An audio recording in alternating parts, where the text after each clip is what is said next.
മൂപ്പരുടെ ഏതോ ഒരു വീടും കാര്യങ്ങളും സ്ഥലവും ഒന്നും ഞാൻ പറയുന്നില്ല. ആളുടെ വീട് നമ്മുടെ 14 ജില്ലകളിൽ ഒരു ജില്ലയിലാണ്. പിന്നെ അപ്പൊ ആള് വിളിച്ചിട്ട് ഇങ്ങനെ പറഞ്ഞു, അല്ല ആള് ആദ്യം വിളിക്കല്ല ചെയ്തത്, ആദ്യം ഞാൻ പറഞ്ഞില്ല ഞാൻ ഇൻബോക്സ് തുറക്കല് കുറവാണ്. അപ്പൊ കുറെ നാളുകൂടി ഞാൻ ചിലപ്പോ അത്രയും ബോറടിച്ചിരിക്കുമ്പോഴാണ് ഞാൻ ഇൻബോക്സ് ഒക്കെ തുറന്നു നോക്കുക. അപ്പൊ ഒരു ദിവസം ഞാൻ തുറന്നു നോക്കിയപ്പോ ഇങ്ങനെ മെസ്സേജ് കണ്ടു. ഞാനല്ല, ചേട്ടന്റെ ഫോണിലാണ് ചേട്ടൻ ആദ്യം കണ്ടത്. ചേട്ടൻ പറഞ്ഞിട്ട് ഇങ്ങനെ ഒരാള് ചേട്ടനെ അളിയാന്നൊക്കെ വിളിക്കുന്നതാണ്. ബാലിച്ചേട്ട പിന്നെ മീനുവിനെ കല്യാണം കഴിക്കണം അങ്ങനെ ഇങ്ങനെ എന്നൊക്കെ പറഞ്ഞിട്ട് ഇങ്ങനെ പറയും. എന്നെക്കാളും മുമ്പ് ആൾക്ക് അപ്ഡേറ്റ്സ് കിട്ടും എന്റെ. പിന്നെ അപ്പം ഞാൻ എടുത്തു നോക്കിയപ്പോ എനിക്ക് ഒരുപാട് മെസ്സേജ് അയച്ചിട്ടുണ്ട്. അത് അയച്ചേക്കുന്നത് ഭയങ്കര ചീസി, ഭയങ്കര ക്രിഞ്ചി സാധനങ്ങളാ. പിന്നെ എന്താ I remember about you, I hug the pillow എന്നൊക്കെ പറഞ്ഞിട്ട് എനിക്ക് ഭയങ്കര ക്രിഞ്ചാത്. ഓ സോറി ബേബി, ഭയങ്കര വിയേർഡാണ്. അപ്പൊ ഞാൻ ആലോചിക്ക എന്റെ നോർമൽ ലൈഫിലാണ് വെറുതെ എന്റെ പുറകെ നടന്നപ്പോൾ ഇത്രയും ഡയലോഗ് അടിച്ച് ഞാൻ ഓട്ടിക്കും. എനിക്ക് ഇഷ്ടമല്ല ഇങ്ങനത്തെ ഒക്കെ പറയുന്നത്. യു ആർ മൈ വൈഫി എന്നൊക്കെ പറഞ്ഞ പ്ലീസ്, ഇങ്ങനെ യു ആർ മൈ വൈഫി, പിന്നെ I am a failure, together we can make this world beautiful എന്നൊക്കെ പറഞ്ഞിട്ടുള്ള മൂടാ. I am a failure, together I am sure എനിക്ക് ജീവിതത്തിൽ സക്സസ് ഉണ്ടാവും. പിന്നെ നമുക്ക് ഞാൻ എത്ര വർഷം വേണമെങ്കിലും കാത്തിരിക്കും. എന്തൊക്കെയോ കുറച്ച് ഈസി ഡയലോഗ്സ് ആണ്. അപ്പം അത് കഴിഞ്ഞപ്പോഴത്തേക്കും അതെ അവന് കളിക്കാൻ പറ്റും, അവന് കേൾക്കാൻ പറ്റുന്നില്ല. അതെ ഭയങ്കര ക്രിഞ്ചായി പോയിരുന്നു. അപ്പൊ അങ്ങനെയൊക്കെ കഴിഞ്ഞപ്പോ ചേട്ടൻ ഇങ്ങനെ കണ്ടിന്യൂസ് ആയിട്ട് അയക്കുന്നുണ്ട്. ചേട്ടന് കണ്ടിന്യൂസ് ആയിട്ട് അയക്കുന്നുണ്ട്. ഓരോരുത്തർക്ക് ഇങ്ങനെ ഇതാകുന്നോണ്ട് അമ്മയുടെ ഫോണിലേക്ക് മെസ്സേജ്. അത് കോമഡി എന്ന് വെച്ച് കഴിഞ്ഞാൽ എന്റെ അമ്മയ്ക്ക് 2 ബ്യൂട്ടി സലൂൺസ് ഉണ്ട്. അപ്പം ഒരെണ്ണം നമ്മുടെ നാട്ടിൽ തന്നെ, ഒരെണ്ണം നമ്മുടെ വീടിന്റെ അവിടെ, അതായത് നമ്മുടെ മാരരി ബീച്ച് റിസോർട്ടിന്റെ അവിടെ, പിന്നെ ഒരെണ്ണം കണിച്ചുളങ്ങര എന്ന് പറഞ്ഞിട്ട് വേറെ സ്ഥലത്ത്, അതിന്റെ അടുത്ത് തന്നെ. അപ്പൊ ഈ കണിച്ചുളങ്ങര തുടങ്ങിയ പാർലറിന്റെ അടുത്ത് ഈ ആളുടെ ഏതോ ഒരു കസിനോ റിലേറ്റീവ് ആരും ഉണ്ട്. എങ്ങനെയോ പരിചയമുണ്ട്. റിലേറ്റീവ് ആണോ കസിൻ എന്താണെന്നൊന്നും എനിക്കറിയില്ല. എങ്ങനെയോ പരിചയമുണ്ട്. അവിടുന്ന് അമ്മയുടെ പാർലറിന്റെ അഡ്രസ് എടുത്തിട്ട് ഫോൺ നമ്പർ ഉണ്ട് അവിടെ. ഫോൺ നമ്പർ എടുത്തിട്ട് അമ്മയുടെ ഫോണിലേക്ക് ടെക്സ്റ്റ് മെസ്സേജ് അയക്കാൻ തുടങ്ങി. മീനുവിനെ വിഷമിപ്പിക്കരുത് എന്നൊക്കെ പറഞ്ഞിട്ട് എന്റെ ചേട്ടൻ ഞങ്ങൾ അതെ വിഷമിപ്പിക്കരുത്. അപ്പൊ ചേട്ടൻ പറഞ്ഞു ഞങ്ങൾ എപ്പോഴാണ് നിന്നെ വിഷമിപ്പിക്കരുത്, ഞാൻ എത്ര വർഷം വേണമെങ്കിലും നിനക്ക് വേണ്ടി കാത്തിരിക്കാം എന്നൊക്കെ പറഞ്ഞിട്ട് ആ മൂഡ്. അപ്പൊ ഒരു ദിവസം ഇതിങ്ങനെ അയച്ചയച്ച് ലാസ്റ്റ് ആള് ഗിഫ്റ്റ് ഒക്കെ അയക്കാൻ തുടങ്ങി വീട്ടിലോട്ട്. പാർലറിന്റെ അഡ്രസ് അറിയാവുന്നത്. പാർലറിലേക്ക് ഗിഫ്റ്റ് അയക്കാൻ തുടങ്ങി. പിന്നെ എന്തൊക്കെയോ വെച്ചിട്ടുണ്ട്. പിന്നെ വാലന്റൈൻസ് ഡേയുടെ അന്ന് അയച്ചു ഒരു കത്ത്. എന്താ അയ്യോ ആ വാചകം എന്തായിരുന്നു?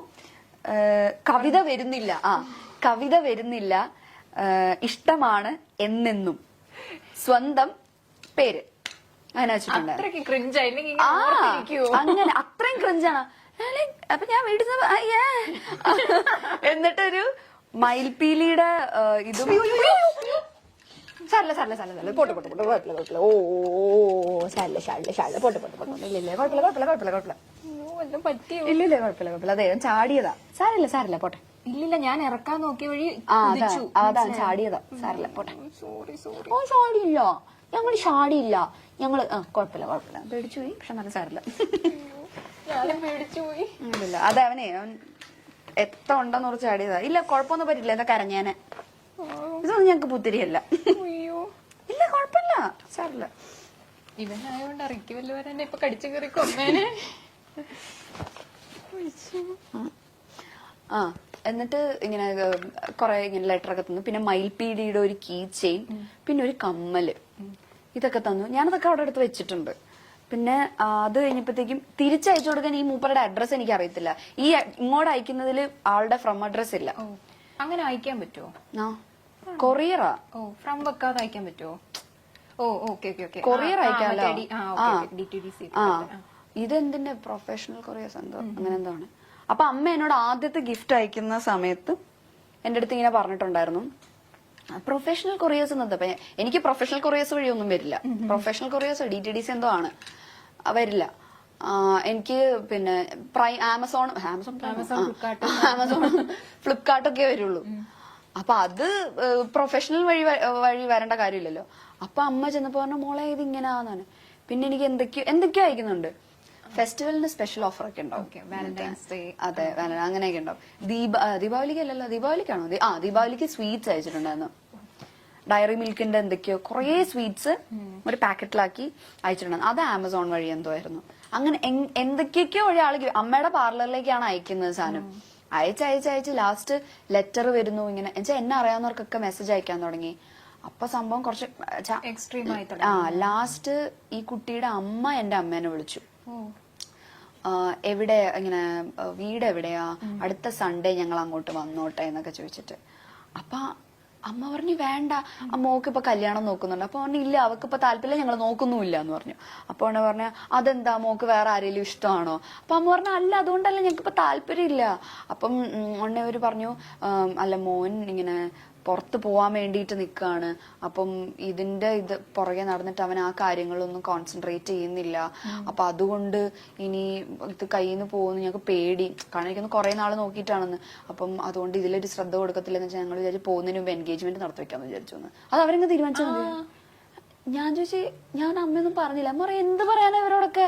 അമ്മ പറഞ്ഞു ഇല്ല, താല്പര്യം ഇല്ല എന്ന് പറഞ്ഞിട്ട് കട്ട് ചെയ്തു. ഇല്ലെങ്കിൽ അടുത്ത സൺഡേ വരാന്ന് വിചാരിച്ചിട്ട്. അപ്പൊ അമ്മ പറഞ്ഞു ഇല്ല, താല്പര്യം ഇല്ല എന്നിട്ട് കട്ട് ചെയ്തു.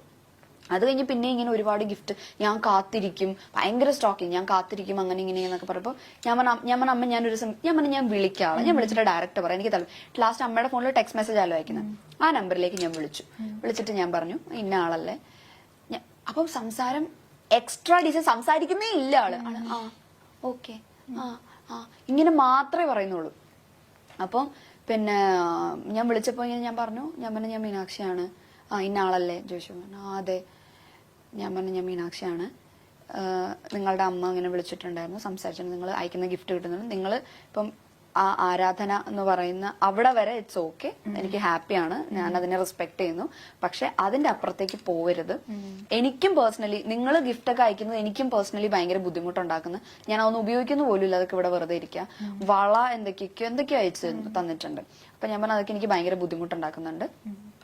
സോ അത് ചെയ്യരുത്. ആരാധന, ഇഷ്ടം അതൊക്കെ സമ്മതിച്ചു. പക്ഷെ ഇതിന് പ്രേമം, കല്യാണം അങ്ങനെയൊന്നും കൊണ്ടുപോകരുത്, ഭയങ്കര മോശമാണ്. പിന്നെ ഇനി ഇതുണ്ടാവരുതൊന്നും. ഇയാളൊന്നും പറയുന്നില്ല, നമുക്ക് തിരിച്ചു പറയാനോട്ടൊന്നാ. ഓക്കെ ഇട്ട് കോള് കട്ടി. അത് കഴിഞ്ഞിട്ട് പിന്നെ അയച്ചു ദീപാവലിക്ക്. അത് ഇതിന് മുമ്പ് അയച്ചു. അത് ദീപാവലിക്ക് സ്വീറ്റ്സ് അങ്ങനെ ദീപാവലിക്ക് എന്തൊക്കെയോ ഇങ്ങനെ അയച്ചു. അപ്പൊ അച്ഛൻ എന്നിട്ട് ഒരു ദിവസം ഞങ്ങളുടെ അമ്പലത്തിൽ ഉത്സവം നടന്ന സമയത്ത് ആള് അമ്പലം വരെ എത്തി. കാരണം ഞാൻ എപ്പോഴും ചാനലിൽ കൂടെ പറയല്ലോ മാരരിക്കുളത്താണ് വീട്. അപ്പൊ മാരരിക്കുളത്ത് അമ്പലത്തിന്റെ അവിടെ നിന്നിട്ട് അമ്മേനെ വിളിച്ചു. അമ്മ വിളിച്ചിട്ട് ചോദിച്ചു ആന്റി എവിടെയാ, എനിക്കൊന്ന് കാണാൻ പറ്റുമോ എന്ന് ചോദിച്ചിട്ട്. അമ്മ പറഞ്ഞു എനിക്കൊന്ന് എന്താ പ്രശ്നം, എനിക്കൊരു കാര്യം പറയാം. അപ്പൊ അമ്മ ഫോണിൽ കൂടെ പറയാനുള്ളത് പറഞ്ഞാൽ മതി, നേരിട്ട് കണ്ട. ആന്റിയുടെ പാർലർ എവിടാ, ഞാൻ അങ്ങോട്ട് വരാം. അപ്പൊ എന്റെ വീട് അമ്പലത്തിന്റെ അടുത്ത് തന്നെ. അപ്പൊ ഞാനോർത്തിന് ചോദിച്ചു പറഞ്ഞെങ്ങാനും അങ്ങോട്ട് വരും. എനിക്ക് പേടിയായി. ആ പ്രദേശത്ത് അച്ഛനാണെങ്കിലും അല്ല എന്നെ മാത്രല്ല, അച്ഛൻ ബാങ്ക് ഉദ്യോഗസ്ഥനായിരുന്നു. അപ്പൊ അച്ഛന് ഇപ്പം മറ്റേ ഈ ലോണിന്റെ കാര്യത്തിലാണെങ്കിൽ അച്ഛൻ എല്ലാവരോടും സംസാരിക്കും, ഭയങ്കര സോഷ്യൽ അച്ഛൻ. അച്ഛൻ എപ്പോഴും അമ്പലത്തിൽ പോകുന്ന ആളാണ്. അപ്പൊ അവിടെ ഞാൻ ആരോടെങ്കിലും ചോദിച്ചാൽ നമ്മുടെ വീട് പറയും. അപ്പൊ എനിക്ക് ഭയങ്കര ടെൻഷനായി, വീട്ടിലേക്ക് എങ്ങാനും കയറി വരുമോ. അപ്പൊ അമ്മ പറഞ്ഞു പിന്നെ ഇല്ല, നേരിട്ട് കാണും, ഞാൻ ആന്റിയുടെ പാർലറിലേക്ക് വരാം. അമ്മ പറഞ്ഞു ഇല്ല, പാർലറിലേക്കൊന്നും വരണ്ട, അല്ലാതെ പറയാനുള്ളത് പറഞ്ഞാൽ മതി എന്ന് പറഞ്ഞു. എന്നിട്ട് ഇവര് പറഞ്ഞില്ല എനിക്ക് നേരിട്ട് പറയണം. പറഞ്ഞു ഇല്ല, തിരിച്ചു പോകണം, ഞങ്ങൾക്ക് സംസാരിക്കാൻ താല്പര്യമില്ല എന്നൊക്കെ പറഞ്ഞിട്ട് തിരിച്ചു പോയി. എന്നിട്ട് വീട്ടിന്റെ ഫ്രണ്ടിൽ തൊഴിലുറപ്പ് ചേച്ചിമാരൊക്കെ ഉണ്ടായിരുന്നു. അച്ഛൻ ചെന്ന അവരുടെ അടുത്ത് പറഞ്ഞു ആര് വന്നാലും മീനും ഇല്ലെന്ന് പറഞ്ഞേ. ബോഡി ഗാർഡ്സിനെ നിർത്തുന്ന പോലെ തൊഴിലുറപ്പിന്റെ ചേച്ചിമാരൊക്കെ നിൽക്കുക. അച്ഛൻ ചെന്നിട്ട് ചേച്ചിമാരോട് പറഞ്ഞു ആര് ചോദിച്ചാലും മീനും ഇവിടെ ഇല്ലെന്ന് പറഞ്ഞാൽ മതി. ഇത് അച്ഛൻ പേടിയായി. ലാസ്റ്റിന് വീട്ടിലേക്ക് എങ്ങാനും ചോദിച്ചു പിടിച്ച് വരുമോന്ന് ആലോചിച്ചിട്ടേ അങ്ങനെ വന്നില്ല. പക്ഷെ പിന്നെ അത് ഇല്ല പിന്നെ ഉണ്ടായിട്ടില്ല. ഞാൻ പറഞ്ഞു വിളിച്ച്. അപ്പം എനിക്കൊന്ന് ഇത് കഴിഞ്ഞ് ഒരു തവണ കൂടെ മൂപ്പരുടെ അമ്മ വിളിക്കും, അമ്മയെ വിളിച്ച് സംസാരിക്കും, അങ്ങനെ എന്തോ ഉണ്ടായി. പിന്നെ ഉണ്ടായിട്ടില്ല. കാരണം അത് കുറച്ച് എക്സ്ട്രീം ആയി. കല്യാണം ആലോചിക്കുന്നു, പിന്നെ കല്യാണം കഴിക്കണം എന്ന് പറയുന്നു, പിന്നെ ചേട്ടനെ വിളിക്കുന്നു, 50 വർഷവും കാത്തിരുന്നോട്ടെ, ഞാൻ എന്ത് ചെയ്യാനല്ല. അതെ, ആരും പറഞ്ഞിട്ടില്ല. കാത്തിരുന്നു, ഞാൻ ഇപ്പം പറയാനല്ലാണ്ട് എന്ത് ചെയ്യാനല്ലേ. അതെ, സൗന്ദര്യം ഒരു ശാപം. അതെ ഭയങ്കര അല്ലാത്ത ശാപം അത്. ഇവിടെ ഒരു കണ്ണാടി ഉണ്ട്, അത് കണ്ടിട്ടാ അത് പറഞ്ഞ് അങ്ങോട്ട് തിരിഞ്ഞു കണ്ടപ്പോ തന്നെ ശാപം കിട്ടി. Oh no.